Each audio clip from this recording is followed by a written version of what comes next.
मेरा पूरा हिंदुस्तान से संबंध है, क्योंकि मैं भारतीय मुसलमान हूँ। मुझे गर्व है इस बात का, मेरा संबंध है इंसानियत के साथ, मेरा संबंध है कायदे कानून के साथ, मेरा संबंध है और संविधान के साथ मेरा संबंध है।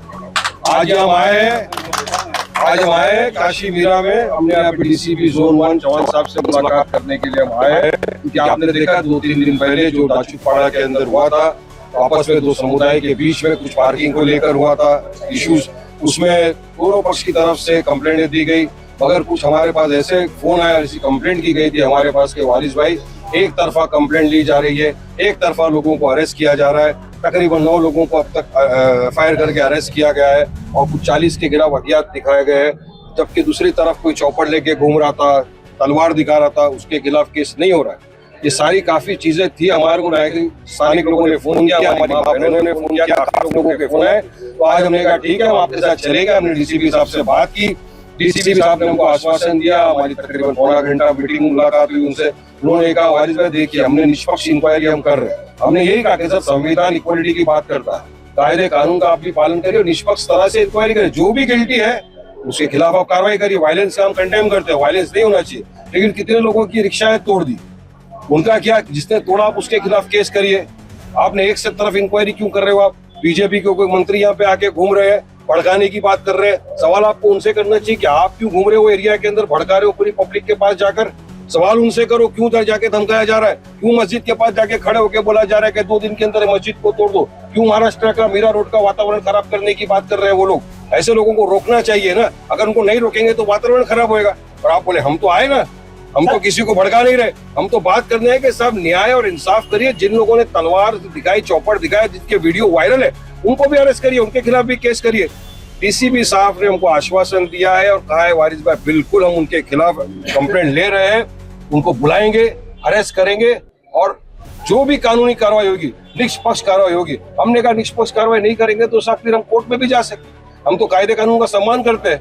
हम बीजेपी की वाले को इधर रास्ते पे उतर के दादागिरी धांधली तो नहीं कर रहे ना, उनको रोकिए। और इस तरह से जो आके यहाँ पे डरा रहे, धमका रहे, घरों के अंदर खाली करो, बांग्लादेशी है, पूरा सर ये बिल्कुल डराने धमकाने वाली बात है। इनके खिलाफ सख्त कार्रवाई की जाए और इनको हिरासत में लिया जाए। डीसीपी साहब ने सुना, उन्होंने कहा बिल्कुल अगर कोई भी इस तरह की धमकी देगा, आओ मेरे पास कंप्लेंट करो, इमीडिएटली हम एक्शन लेंगे उनके खिलाफ। लेकिन एक बात बताइए, इस तरह से अगर बाहर के नेता आकर यहाँ पर अपनी राजनीति करेंगे तो माहौल बिगड़ने का ज्यादा चांस है। आपको कौन बोला मैं बाहर हूँ?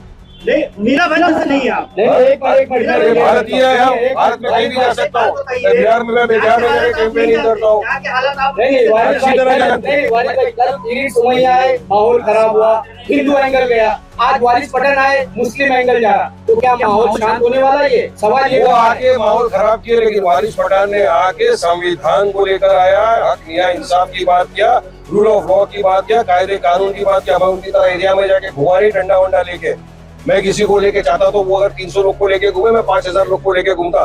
लेकिन मैं कायदे कानून का सम्मान करता हूँ, पालन करता हूँ संविधान का। इसलिए हम आए डीसीपी से मिलने के लिए। मेरा मौलिक अधिकार है, मैं चाहूँ तो मिलूं।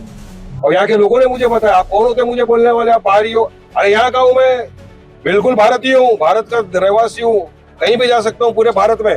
जहाँ भी मजलूम मुझे इनको आवाज देगा, मैं पहुंचूंगा वहाँ। इतने लोगों की मौत जमा है, लोगों को बहुत उम्मीद है कि आप उनके लिए कुछ न्याय काम आएंगे। तो ये जो मॉब है, इनको आप क्या आश्वासन दे रहे हैं? बिल्कुल, अभी उससे बात करेंगे। वो ये रुके हुए हैं कि हमारे डीसीपी साहब से क्या बात हुई, उनको बताएंगे। अब जो आपको मैंने बताया उनके सामने मेरी बात करूंगा।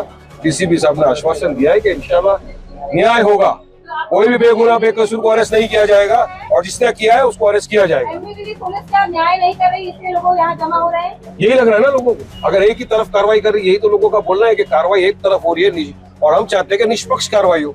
हमारा यही बोलना है कि आप कार्रवाई दोनों पक्ष की खिलाफ बराबर करो, एक ही को आप टारगेट मत करो, दोनों की तरफ करो। उन्होंने कहा ठीक है, बिल्कुल हम कंप्लेंट लेंगे और एफआईआर दर्ज करेंगे। और जो भी इन्वॉल्व था, हमने वीडियो दिखाए जिसमें चौपड़ लेके घूम रहे हैं, 1-2 नाम बताए जिनका नाम लोगों ने बताया वहाँ पे, उनके खिलाफ भी कार्रवाई होगी। लव जिहाद मैडम बोगस है, वैसा कोई है ही नहीं। इनके बीजेपी के मंत्री ने पार्लियामेंट में खड़े रह के बोला है कि लव जिहाद नाम का कोई है ही नहीं। एक मंत्री यहाँ पे खड़े हो गए थे मंत्रालय के अंदर असेंबली में, बोले इतने हजारों केस हो गए लव जिहाद के महाराष्ट्र में, खुदा बाहर निकला चूहा कुछ भी नहीं निकला। इसलिए सिर्फ लव जिहाद, रेंट जिहाद, रोड जिहाद, सारे जिहाद इनको डाल देते हैं। इनको जिहाद का मतलब ही नहीं मालूम। खुद नहीं होता जिहाद। इंटरकास्ट मैरिज नहीं होती है क्या दुनिया में? होती है ना। इंटरकास्ट मैरिज को लव जिहाद बोल देंगे? बड़े बड़े बीजेपी के नेताओं ने शादियां किया है। अच्छा, अभी ये जो लोग इकट्ठा हुए उन्हें क्या संदेश देंगे आप? तो आपको लगता है कि एक मंत्री के होते हुए और एक भाजपा के विधायक होने के नाते इस शहर में कुछ वर्गों के साथ में इंसाफ और न्याय नहीं हो पा रहा है?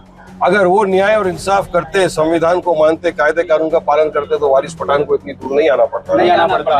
वो नहीं कि इसीलिए मेरे को आना पड़ा ना। वो नहीं कि इसीलिए यहाँ की आवाम को ऐसा लगा कि नहीं बिल्कुल हमारा कोई हमदर्द है, हमारा भाई है, इसलिए मुझे फोन कर करके बुलाया, इसीलिए मैं आया हूँ ना।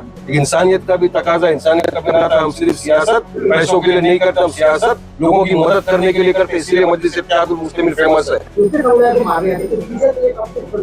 कोई भी समुदाय का इंसान दूसरे समुदाय को अगर मारने आए तो गलत है। मैं वायलेंस का हमेशा से कंडेम करता था, करता हूँ, करता रहूंगा। किसी को कायदा कानून हाथ में लेने का अधिकार नहीं है। पुलिस को कार्रवाई करनी चाहिए, लेकिन अगर कोई मारने आ रहा है, उसको कोई मार रहा है या आपस के अंदर भिड़ रहे तो निष्पक्ष कार्रवाई होनी चाहिए। दोनों पक्ष के खिलाफ कार्रवाई होनी चाहिए। बस इतना सब।